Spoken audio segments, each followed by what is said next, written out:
Zombie apocalypse. कैरे web TV देख रहे सारे ही दर्शकों का स्वागत है जी। मैं तुहाडा अपना परमजीत सिंह कैरे अज तुहाडी सेवा दे विच हाजिर होया कहानी लैके। कहानी का नाम है मां मर जानी, जिस दे लेखक सन रघुवीर सिंह वड़ैच।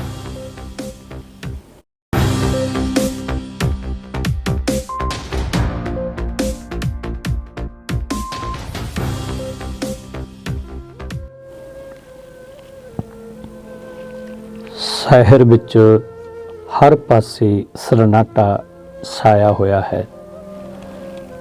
एक खौफ, एक चुप हर पासे पसरी हुई है। बाहर सरकार ने कर्फ्यू लाया होया है। करोना दी दहशत शहर दे बसिंदियां दे चेहरिਆਂ ते साफ पड़ी जा सकती है।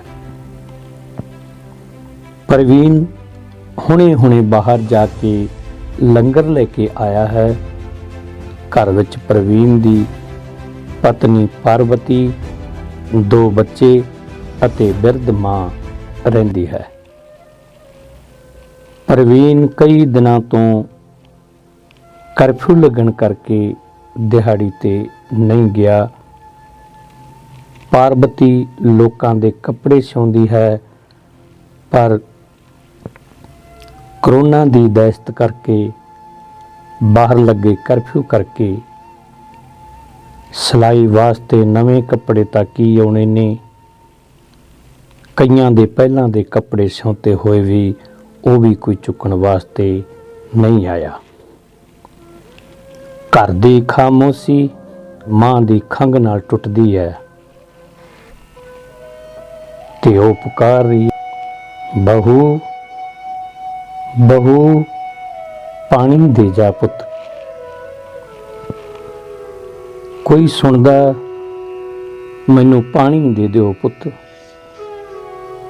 ते आवाज प्रवीण दी पत्नी पार्वती ने सुनी, पर सुन के भी अणसुनी कर दिती।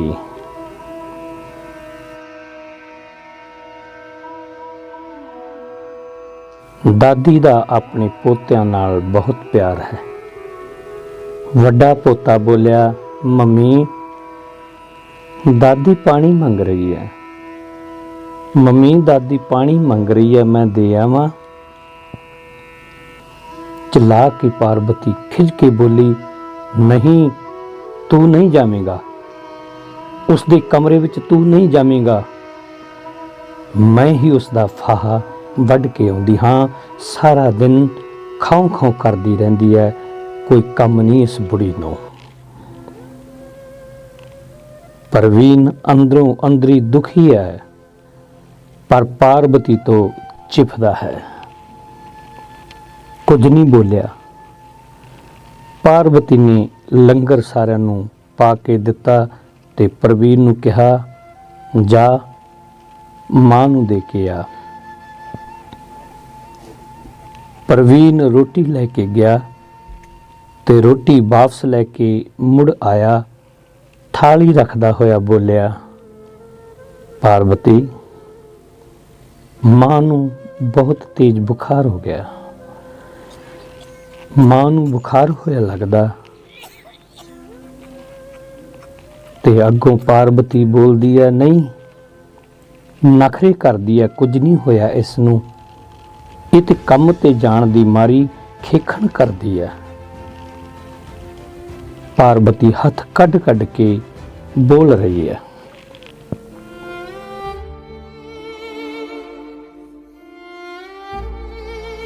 प्रवीण दी मां किसी दे घर बच्चे संभालन साफ सफाई करन जांदी है। जिन्हां दे घर वो कम ते जांदी है, वो सारे ही बीमार सन। ते थोड़े ही समय बाद गली विच पुलिस आ गई।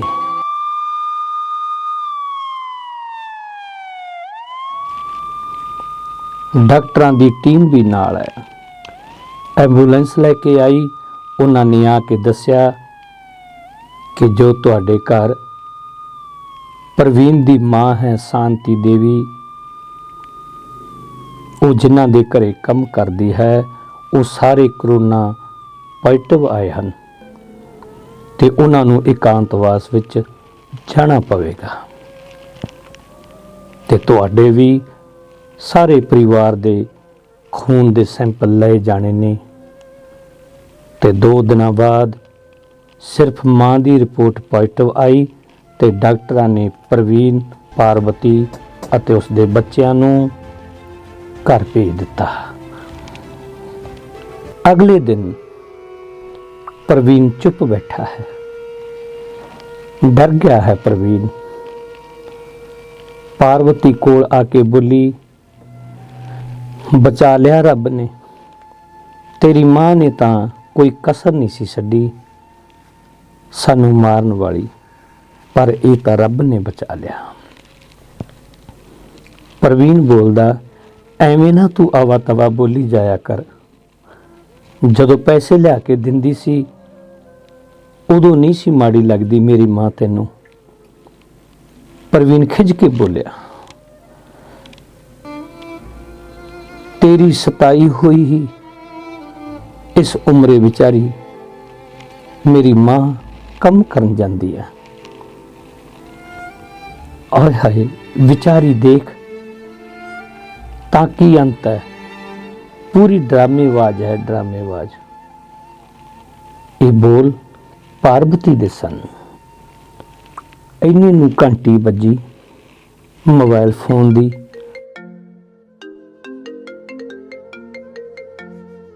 ਹਸਪਤਾਲ ਚੋਂ ਫੋਨ ਆਇਆ ਕਿ ਤੁਹਾਡੀ ਮਾਂ ਦੀ ਹਾਲਤ ਬਹੁਤ ਖਰਾਬ ਹੋ ਗਈ, ਸਾਹ ਲੈਣ ਵਿੱਚ ਦਿੱਕਤ ਆ ਰਹੀ ਹੈ। ਕਿਡਨੀ ਵਾਲੇ ਮਾਹਰ ਡਾਕਟਰ ਸਨ, ਉਹ ਕਹਿੰਦੇ ਸਨ ਕਿ ਕਿਡਨੀ ਤੇ ਵੀ ਅਸਰ ਹੋ ਗਿਆ ਹੈ, ਬਚਣਾ ਬਹੁਤ ਔਖਾ ਲੱਗਦਾ, ਤੁਹਾਨੂੰ ਗੱਲ ਕਰਨ ਲਈ ਮਾਂ ਨੇ ਬੁਲਾਇਆ। ਇਹ ਬੋਲ ਡਾਕਟਰ ਸਾਹਿਬ ਦੇ ਸਨ।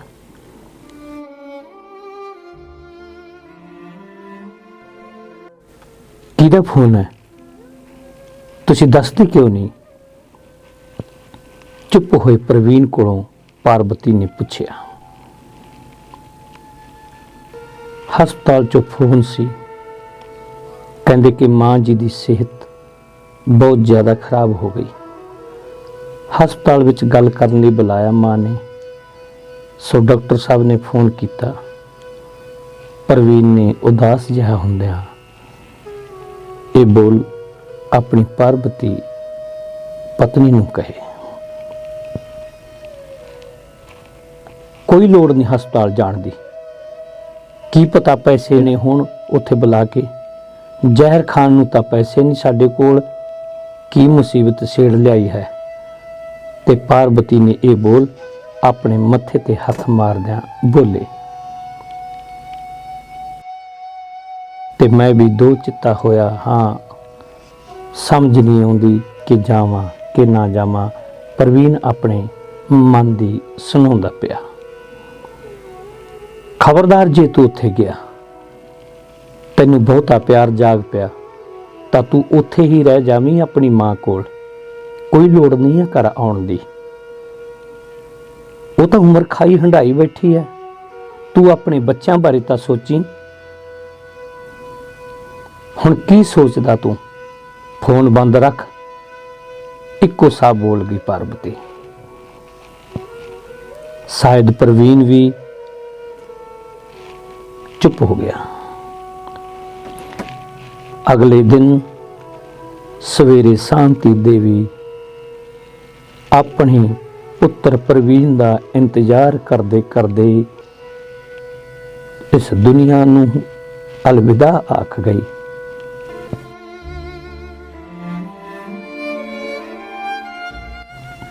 ਤੇ ਹਸਪਤਾਲ ਚੋਂ ਕੋਈ ਸੁਨੇਹਾ ਲਾਉਣ ਵਾਸਤੇ ਅੱਜ ਘਰ ਆਇਆ।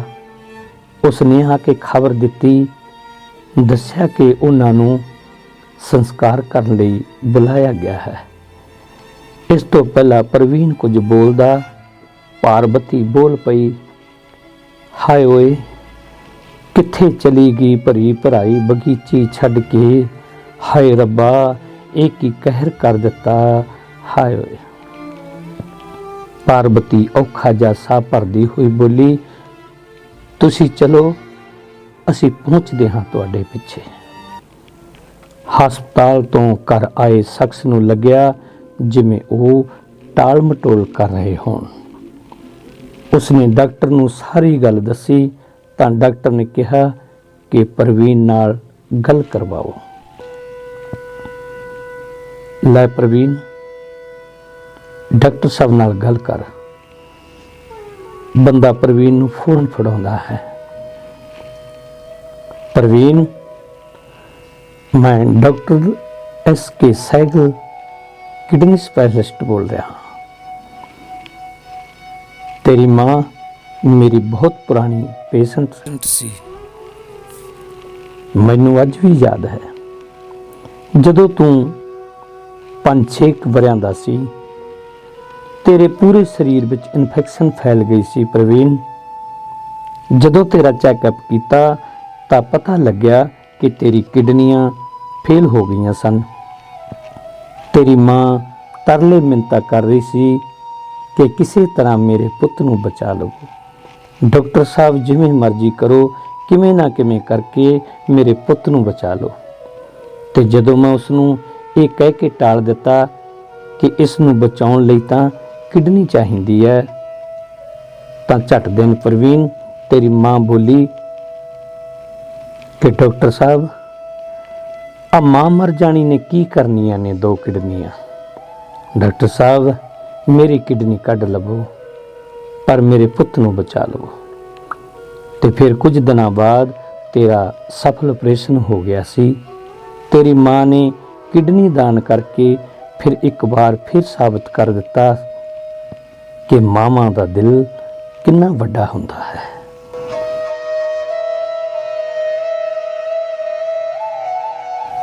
ਉਹ ਜਿੰਨੀ ਦੇਰ ਹੋਸ਼ ਵਿੱਚ ਸੀ ਤੇਰਾ ਇੰਤਜ਼ਾਰ ਕਰਦੀ ਰਹੀ।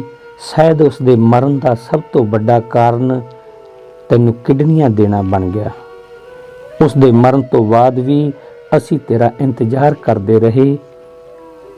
ਪ੍ਰਵੀਨ, ਚੰਗਾ ਸਲਾਹ ਦਿੱਤਾ ਹੈ ਤੂੰ ਉਸ ਮਾਂ ਨੂੰ ਜਿਸ ਨੇ ਤੈਨੂੰ 2 ਵਾਰ ਜਨਮ ਦਿੱਤਾ। ਤੂੰ ਅੱਜ ਵੀ ਜੋ ਸਾਹ ਲੈ ਰਿਹਾ ਨਾ, ਉਹ ਤੇਰੀ ਮਾਂ ਦੇ ਹਿੱਸੇ ਦੇ ਸਾਹ ਨੇ। ਸ਼ਰਮ ਆਉਂਦੀ ਹੈ ਤੈਨੂੰ ਉਸ ਦੇਵੀ ਦਾ ਪੁੱਤ ਕਹਿੰਦਿਆਂ ਹੋਇਆਂ, ਸ਼ਰਮ ਆਉਂਦੀ ਹੈ ਤੈਨੂੰ ਉਸ ਦੇਵੀ ਦਾ ਪੁੱਤ ਕਹਿੰਦਿਆਂ ਹੋਇਆਂ। ਹੁਣ ਤੂੰ ਬੇਸ਼ੱਕ ਨਾ ਆਵੀਂ, ਅਸੀਂ ਇਲਾਜ ਕਰ ਸਕਦੇ ਹਾਂ ਤਾਂ ਉਸ ਦਾ ਸੰਸਕਾਰ ਵੀ ਕਰ ਸਕਦੇ ਹਾਂ, ਪਰ ਮੈਂ ਤੇਰੇ ਪੁੱਤ ਹੋਣ ਉੱਤੇ ਲੱਖ ਲਾਹਣਤਾਂ ਪਾਉਂਦਾ ਹਾਂ।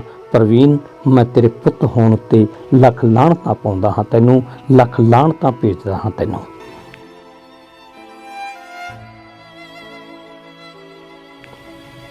ਜਿਵੇਂ ਹੀ ਡਾਕਟਰ ਦੇ ਗੱਲ ਪੂਰੀ ਕਰਕੇ ਫੋਨ ਕੱਟਿਆ, ਪ੍ਰਵੀਨ ਦੇ ਹੱਥੋਂ ਫੋਨ ਗਿਰ ਗਿਆ।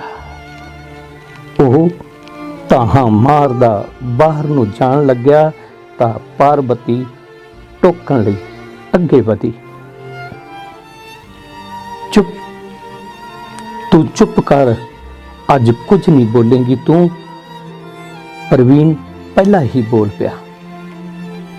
ਹੁਣ ਇੱਕ ਹੱਥ ਵੱਖੀ ਤੇ ਰੱਖ ਸ਼ਮਸ਼ਾਨ ਵੱਲ ਭੱਜਿਆ ਜਾ ਰਿਹਾ ਏ। ਪ੍ਰਵੀਨ ਭੱਜਿਆ ਜਾ ਰਿਹਾ। ਉਸ ਨੂੰ ਇਸ ਤਰ੍ਹਾਂ ਲੱਗ ਰਿਹਾ ਹੈ ਜਿਵੇਂ ਮਾਂ ਉਸ ਦੇ ਅੰਦਰ ਸਾਹ ਲੈ ਰਹੀ ਹੋਵੇ। ਪ੍ਰਵੀਨ ਹੈਰਾਨ ਹੈ ਕਿ ਮਾਂ ਨੇ ਸਾਰੀ ਉਮਰ ਐਡੀ ਵੱਡੀ ਗੱਲ ਲੁਕੋ ਕੇ ਰੱਖੀ, ਇੱਕ ਵਾਰ ਵੀ ਆਪਣੀ ਜ਼ੁਬਾਨ ਤੇ ਨਹੀਂ ਲਿਆਂਦੀ, ਦੱਸਿਆ ਹੀ ਨਹੀਂ ਕਦੇ ਕਿ ਬਚਪਨ ਵਿੱਚ ਕੀ ਹੋ ਗਿਆ ਸੀ, ਕਿਵੇਂ ਬਚਾਇਆ ਸੀ ਉਸਨੇ ਮੈਨੂੰ। ਤੇ ਪ੍ਰਵੀਨ ਅੱਜ ਆਖਰੀ ਵਾਰ ਆਪਣੀ ਮਾਂ ਦਾ ਜਾਂਦੀ ਵਾਰ ਦਾ ਮੂੰਹ ਦੇਖਣੋਂ ਵੀ ਲੇਟ ਹੋ ਗਿਆ ਤੇ ਸਿਵਾ ਫਕ ਵਲ ਰਿਹਾ ਹੈ। ਮਾਂ ਦੀ ਜਾਂਦੀ ਵੇਰ ਦੀ ਕੋਈ ਰਸਮ ਵੀ ਅੱਜ ਨਹੀਂ ਕਰ ਪਾਇਆ।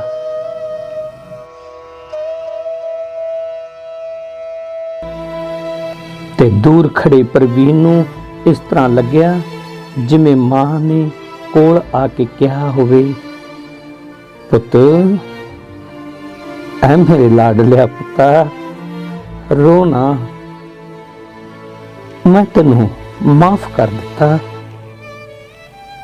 अपना ते बच्चों का ध्यान रखी पुत्रा, अपना ते बच्चों का ध्यान रखी पुत्रा। चंगा पुत्र, मैं चलदी हाँ। जिउंदे वसदे रहो पुत्रो, जिउंदे वसदे रहो पुत्रो।